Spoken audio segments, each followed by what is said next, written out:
예, 뇌물 등의 혐의로 지난 16일 구속된 김학의 전 법무부 차관이 어제 구속 이후 처음으로 검찰에 출석했습니다. 하지만 새로운 변호인을 접견한 이후 조사를 받겠다며 진술을 거부한 것으로 알려지면서 그 의도에 관심이 쏠립니다. 한편 남녀 경찰관이 주취자들을 체포하는 과정에서 여성 경찰관의 대응이 미숙했다는 비판 여론이 일자 경찰은 여경이 소극적이지 않았다고 해명했습니다. 하지만 논란은 계속되고 있는 상황입니다. 이 관련 내용들 김성수 시사평론가 손정혜 변호사와 자세히 짚어보겠습니다. 네, 어서 오세요. 안녕하세요. 예, 김학의 전 법무부 차관 얘기부터 좀 하겠습니다. 구속 지난번에 16일 날 됐죠. 예, 그리고 17일 한번 불렀는데 그때 나오지 않았고요. 어제 다시 불렀습니다. 그런데 새로운 변호사를 접견을 해야 된다. 이렇게 해서 사실상 뭐 진술을 거부했다고 해요. 그렇다면 뭐 구속 이후에 변호사가 바뀌었다는 얘기입니까?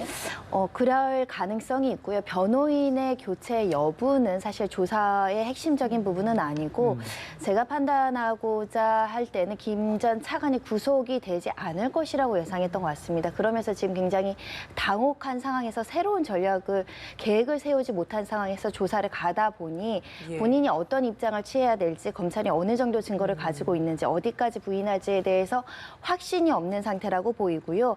보통은 본인도 법조인이기 때문에 이 정도 그 법률적인 지식이 있는 사람이 더군다나 조사가 처음도 아니고요. 경찰 단계부터 꾸준히 이루어져 있는데 변호인 없어서 접견을 못해서 조사를 받지 못하겠다라는 것은 사실 이례적입니다. 그렇죠. 오히려 좀 시간을 끌면서 새로운 전략으로 지금 영장실질 단계에서 입장이 약간 변화된 것이 윤중천 안다. 거기까지는 변화됐지만 그럼 윤중천과의 여러 가지 뇌물 사건이나 이런 거에 관련해서 어디까지 인정하고 어디까지 부인할지에 대한 확신과 전략이 세워지지 않은 상태여서 그냥 새로운 변호인과 접견을 하지 않았다는 핑계를 대고 사실상 진술 조사를 거부한 게 아닐까 생각이 들고요. 일단 신병이 확보됐기 때문에 소환 조사 자체를 거부하기는 어렵지만 그 갔다라고 합니다. 가서 2시간 만에야 조사 못 받겠다. 그리고 조서에 이제 사인도 하지 않고 왔다라고 하니까 새로운 전략으로 앞으로 어떻게 대처할지에 대해서 이제 결정되지 않은 상황에서 우왕좌왕하는 모습을 보이고 있다라고도 생각이 됩니다. 수사 지연, 그러니까 전략 수정을 하려고 수사를 좀 지연시키고 있는 것이다라고 좀 정리를 해볼 수 있을 것 같은데 그렇다면 이걸 어느 정도까지 계속 이렇게 지연시킬 수 있는 겁니까? 구속 기간은 10일, 지금 5월 말에 기소할 예정이다 수사단이 이렇게 밝히고 있는데 5월 말까지 이루어지지 않을 가능성도 있습니다. 그러면 보통 구속 기한을 한 차례 연기해도 20일을 초과할 수 없다라고 본다고 한다면 수사 지연할 수 있는 유인책이 굉장히 있는 겁니다. 김학의 전 차관에서는 기소되면 그 법원에서 증거 자료를 모두 다 살펴본 후 공방을 할 때 어떤 무기를 가지고 공방할 수 있는데 현재로서는 검찰만 증거 자료를 모두 보고 있는 상황이기 때문에 무기 대등의 원칙이 지금 안 돼 있는 상황입니다. 그래서 시간을 지연하고 강도 높은 수사를 좀 회피하려는 본능적인 어떤 생각은 가지고 있을 개연성이 충분히 있다라고 보이고요. 지금 5월 말에 기소한다고 한다면 10일밖에 안 남았습니다. 10일 동안 수차례 소환 조사를 통해서 자백을 일부 받아내거나 참고인 조사나 이런 걸 해야 되는데 검찰의 시간은 굉장히 빠듯하다라고 보시면 되겠습니다. 자, 김 평론님, 김 전 차관이 받고 있는 혐의는 뭐 여러 가지만 저희들 관심을 가질 사항이 바로 성범죄 관련 혐의 아니겠습니까? 그 부분은 지난번에 영장에서 빠졌어요. 그러다 보니까 이번에 수사단이 그 부분을 좀 구속됐기 때문에 더 좀 자세히 조사를 좀 본격적으로 하겠다 하는 것 같아요. 성범죄 관련 혐의 입증이 될 수 있을까요? 어떻게 보십니까? 이 부분이 바로 검찰이 쥐고 있는 증거가 어디까지인가에 의해서 가늠해 볼 수 있는 상황이라고 보는데요. 지금 김학의 전 차관이 손정혜 변호사님이 말씀하신 것처럼 굉장히 당혹스러워하고 있고 일단 시간을 끌고 새롭게 전술을 갖다 바꿔서 대응하려고 하고 있는 걸 보면 상당한 증거들을 갖고 있다는 그런 확신이 든 거예요. 그러면 내가 여기서 어설프게 모든 걸 갖다 부인하거나 말을 갖다 전부 다 안 한다거나 이런 식으로 했을 땐 그것이 전부 다 인정될 수 있는 가능성들이 높아지기 때문에 오히려 아주 쫀쫀하게 법에서 펴나갈 수 있는 부분들을 갖다가 찾아내고 있다고 봐야 돼요. 예를 들어 여성과의 성관계가 있었다라고 하는 것을 인정을 하고 그리고 합의에 있었다라고 한다면은 거기서 얘기하고 있는 대부분의 어떤 성범죄 혐의를 벗어날 수가 있거든요. 그러니까 이런 부분들을 서로 이제 따져봐야 되는 그런 상황들이 도래했다고 보고 그런 측면에서 지금 일정한 기간 동안은 그 전술에 대한 새로운 재구성이 김학의 전 차관한테서 관건이다 이렇게 볼 수 있겠습니다. 윤중천 씨를 모른다. 그렇기 때문에 대질 조사를 할 이유가 없다라고 주장을 했었는데 영장 실질 심사에서는 아예 모르는 건 아니다라고 태도가 바뀌었기 때문에 그렇다면 이제 이후 수사부터는 대질 조사까지도 가능해질 거라고 보십니까? 필요하다라고 생각되면 시도할 텐데 대질 조사라는 것이 진술 자체를 거부하거나 특별하게 대질 조사를 했을 때 실효성이 없으면 할 이유가 없다라고 해서 하지 않을 개연성이 있습니다. 현재 김 전 차관이 진술을 바꾸는 데 있어서는 이 관계에 대해서는 너무 많은 사람들이 증언을 하고 있고 객관적인 물증이 있습니다. 업무 수첩에도 김학의 이름이 여러 차례 기재가 되어 있고 휴대전화에도 김학의에 대해서 굉장히 친밀한 관계로 추정되는 단어가 있고 결정적으로는 김학의 전 차관의 부인이 그 피해 여성과 나눈 최근에 2017년까지 문자 메시지가 있다고 한다면 만연히 부인하기 굉장히 어려웠을 겁니다. 이젠 나아가서 그런 그 특정 일자에 뇌물을 받았는지 1억 원에 대해서 채무를 면제시키려는 어떤 뭐 행위나 이런 발언이 있었는지를 밝혀야 될 것인데 그 부분을 지금 고민하고 있지 않을까 생각이 들고요. 만약에 대질 조사를 했는데 입을 닫아버릴 수 있습니다. 묵비권을 행사하거나 이러면 이제 불필요하기 때문에 검찰은 진술에 지금 의존할 단계가 아니라고 판단할 것이고 최대한의 물리적인 증거 그리고 주변 사람들의 증언을 더 확보하고자 노력할 거기 때문에 대질 조사를 그렇게 크게 보지 않을 가능성이 있습니다. 예. 손 변호사님, 지금 검찰 수사단이 또 가장 관심을 갖고 지켜보는 게 이 수사 외압 의혹 아니겠습니까? 2013년 당시 청와대에서 수사 실무진들에게 외압을 가했다. 그리고 인사 조치가 된 부분에 관해서 조사를 하고 있고 그 부분에 대해서 검찰 수사 인력을 가장 많이 투입했다고 하는데 어떻게 좀 입증할 수 있습니까? 뭐 서면 조사하고 저기 대통령 기록관실인가요? 거기도 압수수색을 지금 현재 계속 진행 중이라 하는데 어떻게 보십니까? 경찰청도 압수수색했다라고 그렇죠. 알려지고 있고요. 그 당시에 두 가지 문제가 있습니다. 수사 라인에 있던 경찰들이 일거에 되게 그 교체되는 좀 비이상적인 일이 발생을 했고 두 번째로는 그 국가수의 감정, 동영상 감정에 대해서 먼저 보여달라, 결과를 보여달라 이런 요구를 했다라는 것입니다. 상당 부분 수사가 진척됐다라는 이야기가 나오고 있는데요. 왜냐하면 그 당시에 수사에 참여했던 사람들, 그 일에 관여됐던 사람들이 진술을 통해서 당시의 외압에 대해서 밝히고 있다라는 것이고요. 예. 두 번째로는 그 여러 가지 압수수색, 경찰청 압수수색을 거치면서 이 인사권에 대한 남용 문제가 사실 지난 정권에서도 국정농단 사건에서 드러났는데 만약에 이 인사권에 대해서 부적절하게 외압이 행사됐다고 한다면 직권남용 혐의가 적용될 수 있습니다. 예. 현재 각상도 의원은 어떻게 변론을 하고 있냐면 이 청와대 관계자 그 당시에 그 업무는 우리 직무범위 내에 있지 않았다. 민정수석의 직무범위 내에 있지 않았기 때문에 직권남용이 아니다. 그러니까 그런 사실이 없다가 아니라 그 업무 자체가 우리 직권 범위가 아니기 때문에 그래서 무죄이다라는 논리거든요. 법리적인 다툼을 하는 겁니다. 사실관계에 대해서는 크게 다투지 못하고 있는 것으로 추정이 돼서 만약에 이런 부분에 대한 충분한 사실 조사가 이루어지고 경찰 관계자들이 굉장히 유의미한 진술을 했다라고 한다면 직권남용도 현재 피의자 전환돼서 피의자 수사를 받고 있고요. 조만간 강제 수사로 돌입해서 소환 조사할 가능성이 매우 높습니다. 예, 알겠습니다.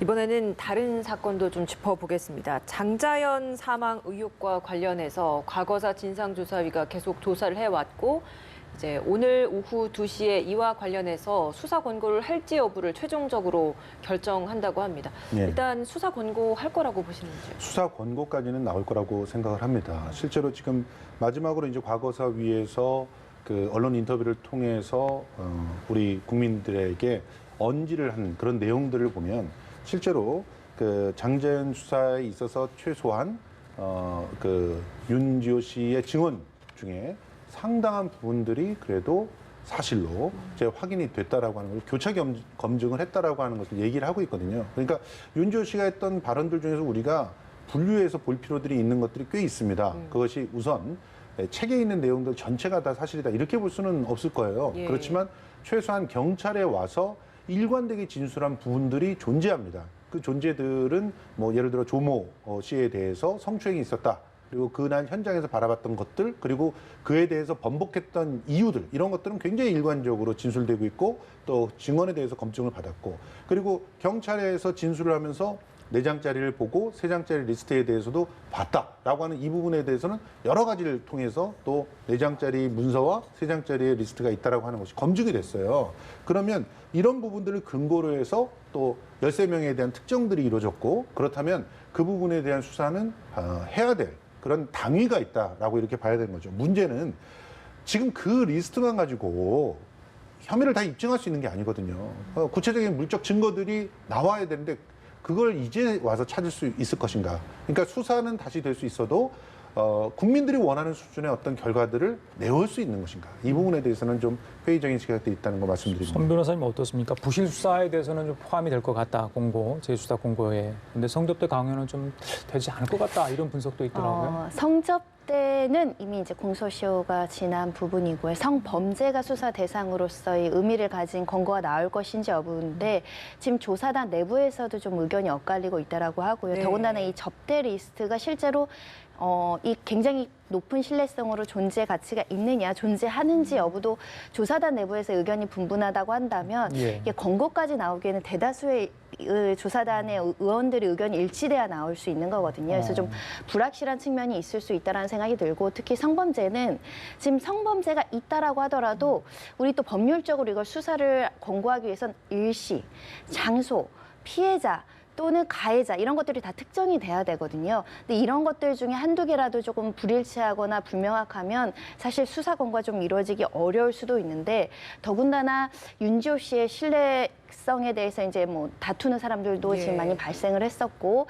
그 이해 참고인들이 좀 나와줬어야 되고 윤지호 씨도 그걸 호소를 했습니다. 나 말고도 이야기할 수 있는 증인들이 있다. 그런 사람들의 진술이 확보가 되지 않고 있기 때문에 과거에 비해서 더 많은 증거가 확보됐다라고 보기 또 어려운 상황이지 않을까라는 생각도 듭니다. 예. 그러면 만약에 여기서 재수사 공고를 하지 않으면 그런 의혹들은 이제 영원히 묻히게 되는 겁니다. 요번에도 제대로 그러니까 미완의 상태에서 남는 거죠. 피해가 있었다, 없었다, 가해자가 누구다, 없었다라는 것은 결국 이제 피해자인 장자연 씨가 지금 현존하지 않는 바람에 사실은 지금 살아 있었다고 한다면 구체적인 진술이 가능했을 것이고 그렇다고 한다면 결과는 달라질 수 있을 것입니다.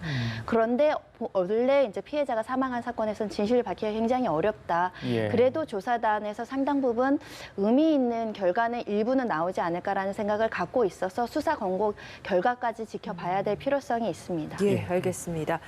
이번에는 주말 동안 굉장히 시끄러웠던 논란 예. 하나 짚어보겠습니다. 대림동 여경 논란 사건인데 예.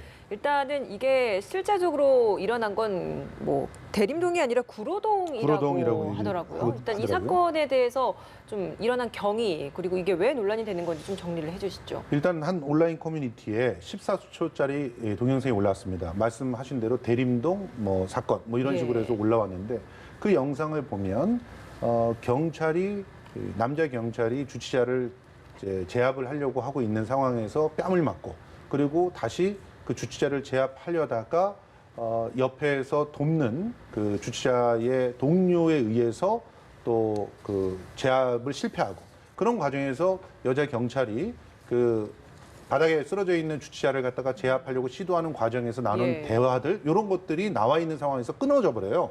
동영상이. 예. 그러니까 이 14초짜리만 보고 있으면 여자 경찰은 그 주치자들에 대한 직접적인 신체 접촉을 남자 경찰이 이렇게 굉장히 그 위압을 당하는 그런 상황에서나 겨우 진행을 하고 또 지속적으로 주변에 무전을 통해 가지고 그 지원을 갖다 요청하고 또 주변의 사람들에게 지원을 요청하는 그런 모습으로만 비춰져요. 거기까지. 예. 그러니까 여기에 대고 격렬한 그런 반응들이 쏟아졌습니다. 저렇게 그 출동을 하고도 제대로 자기 그 구실을 못한다고 한다면 여자 경찰이 왜 필요하느냐 이런 식의 원색적인 그런 대응들이 나왔는데 실제로는 지금 경찰이 그래서 전체 영상 2분짜리를 다 공개했어요. 예. 공개한 걸 보면 이제 누군가가 찍고 있다가 이 그 화면이 꺼진 상태에서도 그러니까 대화들은 다 들리는데 그걸 보면 이 여자 경찰은 지속적으로 주치자를 갖다 제압하면서 그리고 제압에 성공하면서 주변의 사람들에게 도와달라 또 이게 사실은 매뉴얼상에 있는 거거든요.